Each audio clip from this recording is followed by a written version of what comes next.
Okay, so the name of this template is Command the Chaos. It is designed to prepare you for a role play scenario in a fire department testing process. Usually these are for company officers, but it can also apply to a number of departments are using these for firefighters also, or possibly engineers at any level.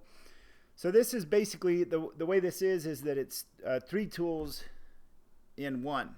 I thought it'd be easier just to put them all on one page. That way you don't have to search for the tools. It may be helpful just to print these out. You'll also probably end up wanting to modify this because this was made, I did this when I did my captain promotion. And some of this stuff is specific towards my department, which at the time of making this was Sedona Fire District. And at the time of this recording is where I still currently work. But so there's three tools that this is going to share with you. So the first one is the shift prep sheet. The next one is employee council, and then the third one is role play. So these are not. I just want to frame these in the right way. Is that they're merely guidelines to help you stay organized and stay on task. Throughout our careers, we're taught to. We've got a protocol for all of our medical calls. We've got the organizational protocols, and then we've got all these training standards that we follow for these situations we go into.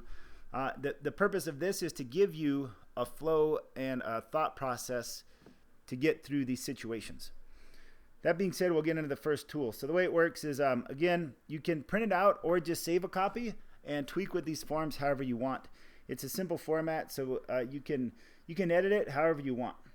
It's just designed to be a guideline. First one is shift prep sheet. And the way this is just a way, it's kind of like an accountability board. And this is designed to help you not only in the role play scenario, but also throughout the entire testing process. Many times during promotional assessments, everything ties together. So it's real common that you'll have like an in basket, and there's all these different scenarios that happen with firefighter Joe and firefighter Sam, or however it is that they give you names and they give you things that occur with them during the process. So this is a great place that as you're doing this, you want to keep track of this. So this form can be used for the role play. It's also really helpful for the in basket, and it can be helpful for a lot of different things. And the way it is, it's so you just have the date, what day of the week it is. Why that's relevant is because different days there's different things to expect. For example, if it's a Saturday or a Sunday, usually administration is gone, and the expectation can be different depending on where you work. For me, working in Sedona, depending on the station, on the weekends, some stations are a lot busier because all the tourists, and other stations are more mellow because it's more of like there's more of a business area, and the businesses aren't open on the weekend. So day of the week matters. If they don't give it to you, then you could just make it up, or just be aware. There could be some things to be aware of there. Which station you're at matters because each station is going to have its own dynamics. Your crew is going to be listed below, so that applies to all of this below. And then we work a 4896 shift schedule. If you don't do a 4896, then you could, I guess you could just delete this, and you wouldn't need day 2. But the workflow on day 1 is different than day 2 with the 4896 shift schedule. An example is that on day 2, we don't typically go down and check the apparatus because we know where everything's at. Starting day 1, it's part of the routine to check all your equipment before you start your shift. So so here's the crew. Where I work at Sedona Fire, each shift has a battalion chief, and then the engine, we have an engine, and many of our stations have an ambulance. So you're going to have an engine, you're going to have a captain. This is just ours, so again, take it as you need it. For us, captain, engineer, 1 to 2 firefighters. Usually we only have 3-man engines. Ambulance, your medic, and your firefighter. We run our own ambulance services, so usually supervising a shift is going to be the captain has to oversee the engineer, firefighter, and the ambulance crew. Depending on where you work, this could be multiple apparatus with crew members, or it could just be one. So here's, you put the names, but I also want to say that it's important to understand the any special qualifications that you have or that your crew has. So let's say that you're a medic, but nobody else on the engine is a medic. That's good to know. Some other qualifications that could be pertinent is technical rescue technician, hazmat technician. For us, we do a lot of helicopter rescues, so it could be like a helicopter rescue tech. Whatever the specialties are, know your crew as much as possible. Whatever advanced stuff you can get, it's helpful going into it. Many times with role play, they're not gonna give you all these details in advance, but just pay attention to details throughout the process. And anytime you can capture this, it's really gonna help you get those bonus points in the role play. So you fill that out, shift prep sheet. There's your crew, and then a daily plan. So this is, we'll just put this over here. This is kind of just a guideline on what you can expect for the day. It's not by no means is it set, and you certainly don't want to go into the shift having it all planned out in advance, because part of this process is your ability to connect with your crew, to get feedback from your crew, and then dynamically as a team direct your crew towards the best day possible. If you just go in and start being most departments aren't looking for dictators. It's possible if you work for the military and you're in a pretty strict branch, they want you to come in and just get everybody in a line, such as like a boot camp, or if you're training probationary people, there may be a time and place just to come in, tell people to shut up and line everything out. But in most situations, that's not going to be the best approach. In most situations, it's good to have a plan in place, but be flexible and allow your crew to participate in the plan for the day to make sure you're hitting your priorities and that everybody's objectives are being met throughout the day. You're here. It's important to make the distinction between showing up as a dictator versus being a leader. In this role, you want to show up as a leader and not just show up and be so linear. You just tell everybody what to do, because you could miss some really critical information. So again, the daily plan, this just gives a general idea of some things that you have to do: training, meals, anything on the house, workout, apparatus, other. So you want to have that in advance, just kind of know stuff that needs to get done each day on your shift. So that's the first template. The second one is employee council. And this is, it's common that in role play scenarios, you end up you need to have a sit down conversation, and you're gonna have to talk to somebody about something. This is if you're a company officer, maybe a chief, is they give you a problem employee and you have to help this person or fire this person, whatever the thing is. And so it's helpful that there's two challenges you might come across. And to simplify it, you're either facing a challenge with behavior. This person is they're not keeping up on their training. Maybe they're showing up to work drunk. Maybe they're being rude to the public. If it's a behavior problem, that's different than a training problem. This is an important distinction to make, because if someone is having an issue with not performing, a lot of times it could just be a training issue, it's a communication issue, and it's something that you can work through. So be prepared to solve a training issue. And how are you going to do it? This flow, according to this, is that you'll schedule a training for them. You can assign them a mentor. In my department, we have a performance development plan, performance improvement plan, and you do everything you can to help this person reach the standard. Everything except for lower the standard. So you want to help really be an advocate for this person. At the same time, you have a duty to still enforce standards and make sure that they're living up to these standards and expectations. So if there's no improvement, and again, this is our policies at the time, is that this ends up going down the discipline route if they can't cut it, and then it can lead to termination, especially if it's a probationary employee. The other challenge that we have is a behavior problem. So if it's a behavior problem, the first thing you want to do is just I call it a counseling session, but it's important just to have a sit down conversation with this person. Depending on the issue, it might be a good idea to have somebody else sit there with you. The next form talks about the big 4 areas, such as legal issues, or a sexual harassment issue, or something that's really inappropriate. It's a good idea to have somebody in that room with you. You don't want to have a woman that's complaining of sexual harassment, or for me, I'm a man, so if I were to just have a female and I close the door, she's having problems with sexual harassment, I close the door, it's just the 2 of us, that's not a good situation. So in that case, it would be good to have a third person in that room, as an example. And it's male or female regardless. If it's a sexual harassment issue, it's a good idea to have more than one person in the room. That can apply to a lot of other sensitive issues. Sit down. So it's important that you separate. You don't want to bring up somebody's problem in the middle of a group. There's a time and place to do it, and so it's important that their confidentiality is honored, and you separate to create the right time and space.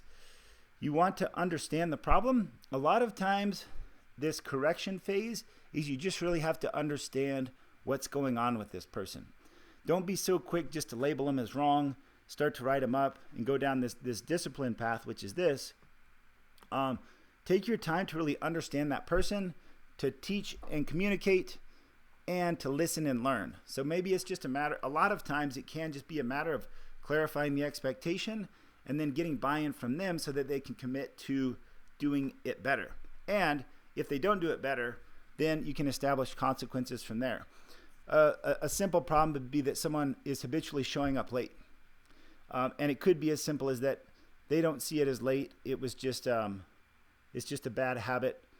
And so the example we see a lot is we officially are not on the clock until 7:30.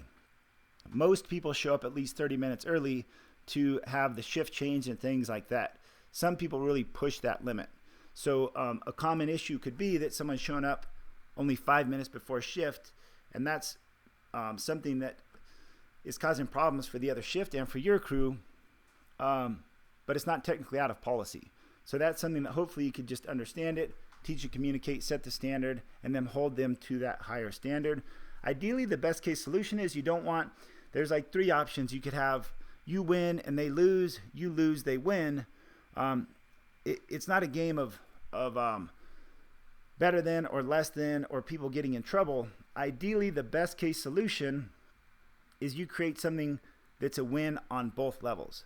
You create a solution for them that works, and you create a solution for you that works here. So that's in the counseling session. This is our policy at the time of me making this template, was that if we have to go down the discipline path, say this doesn't work, we've tried to understand, we've listened to them, they refuse to participate, they refuse to course correct, or this keeps coming up, then our discipline is that we have a verbal conversation with the captain and human resources, we have a written conversation, and they're entitled to union representation, suspension, which includes all these levels, and the union. It's an important distinction here is know what options people have with the union. If most fire departments have a strong union involvement, representation, and know what those rules are, because you could really botch this bad if somebody wants union representation and you deny it. That could create some major issues. So know when that applies, and offering that to them and playing by those ground rules. So this is just our process. I recommend that you go through your own policies and just write out what the steps are. So the key here, I'll go ahead and type it in, is it's progressive. Progressive discipline. You don't want to you don't want to just you don't want to have somebody piss you off because they say something during a shift meeting that pisses you off, and then all of a sudden try to fire them.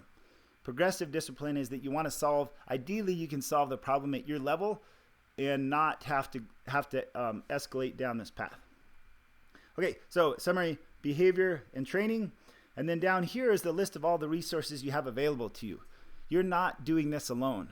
And the organization should have a whole support network that's there to help you.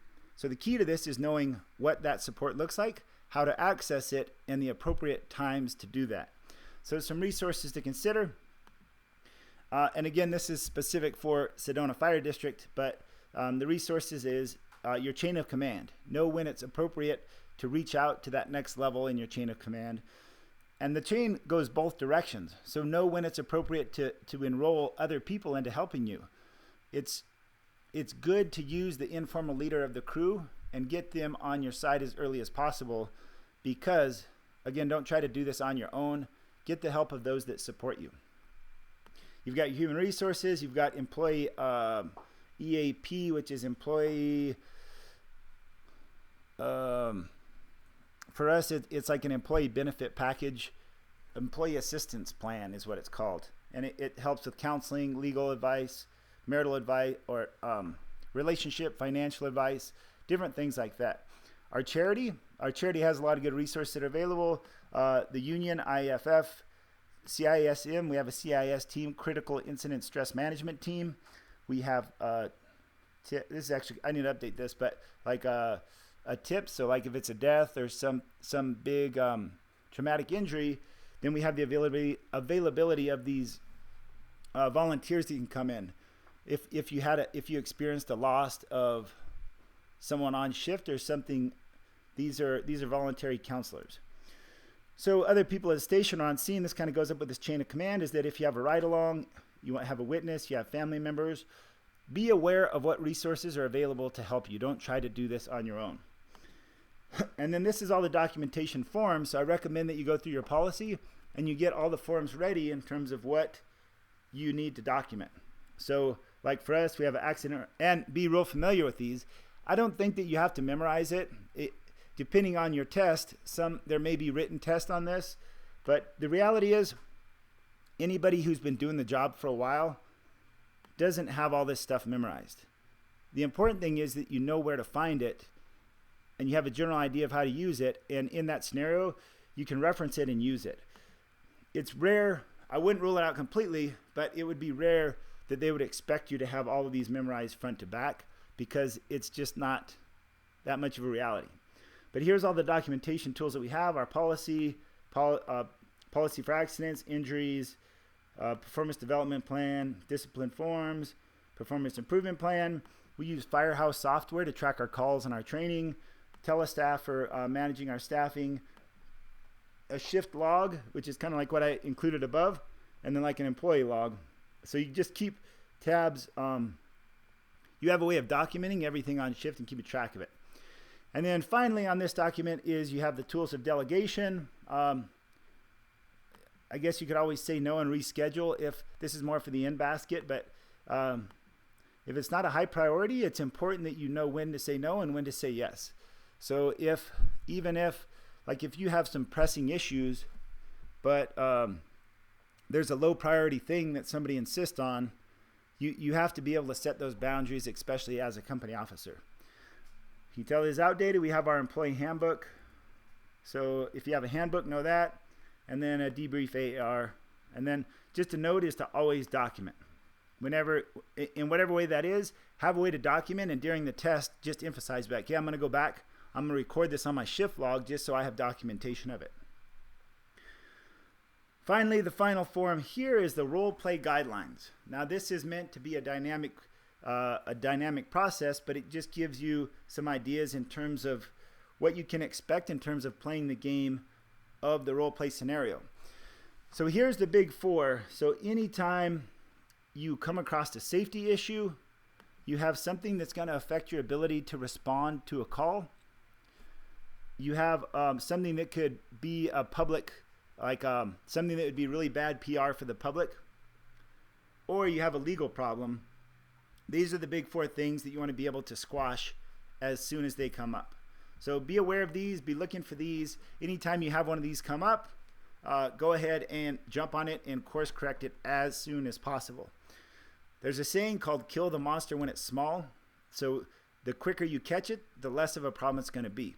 So a common example here, say legal, is you could have one of your firefighters that makes a comment about that could be perceived as sexual harassment.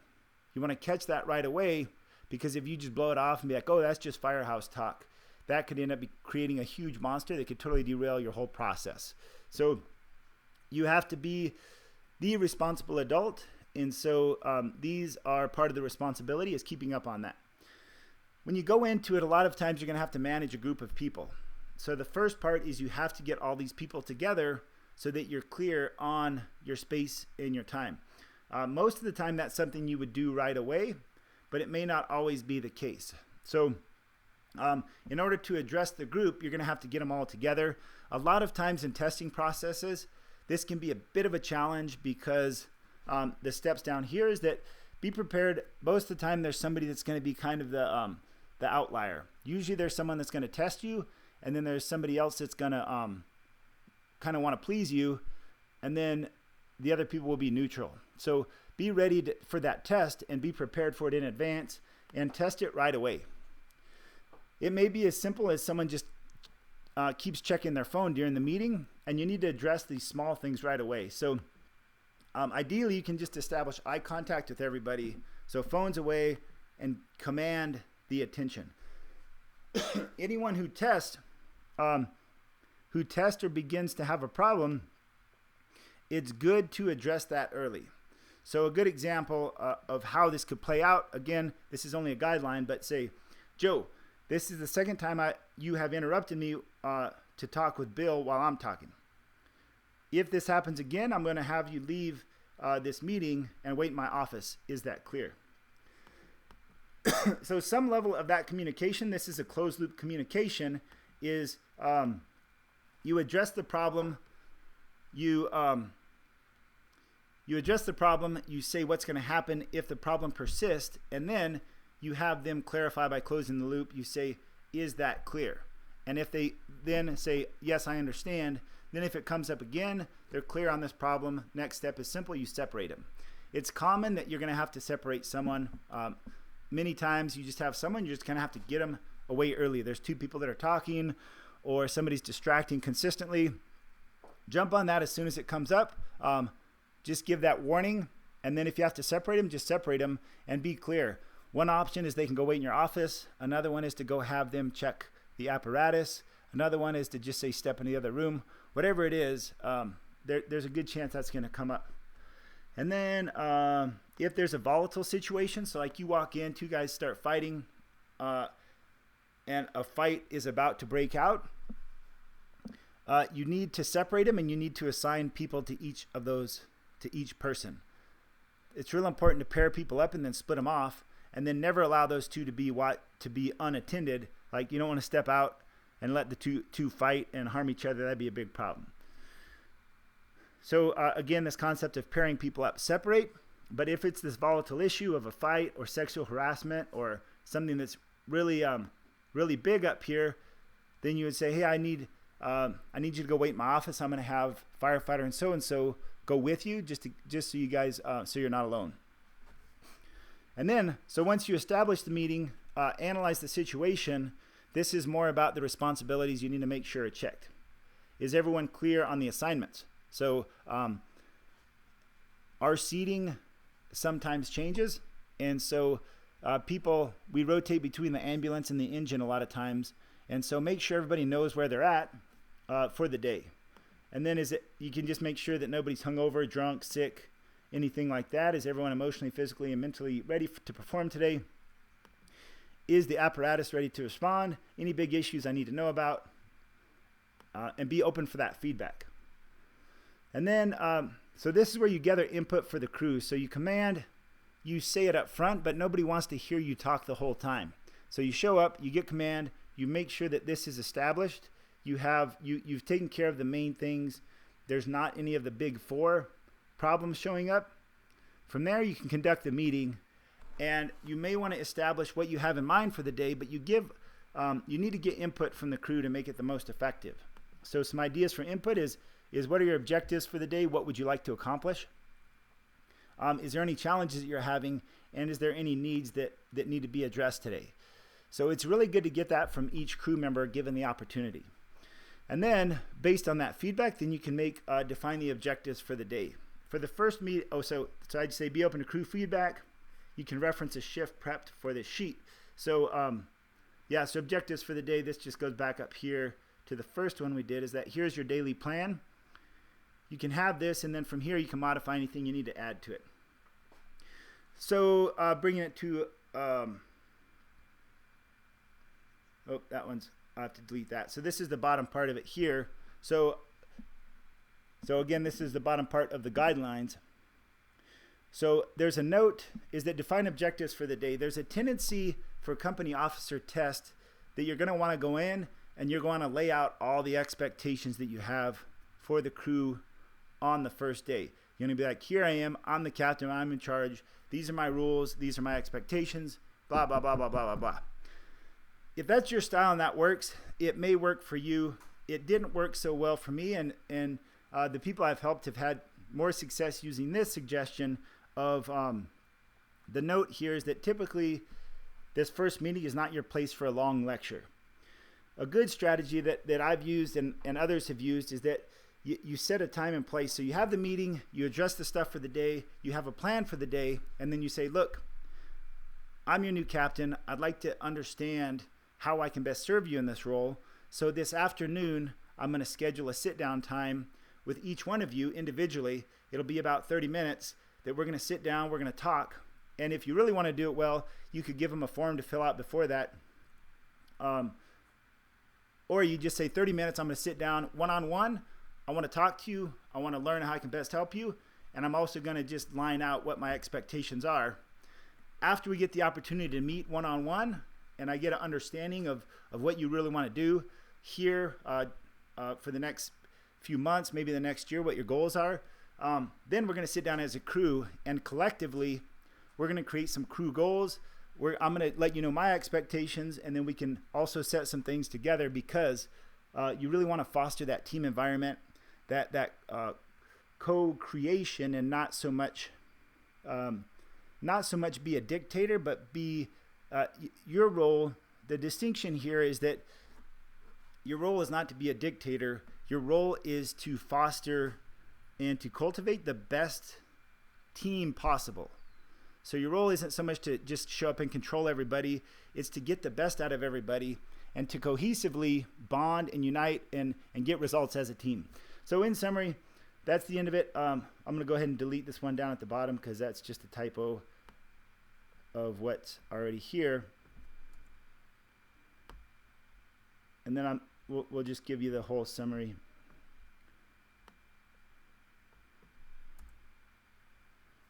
Damn it.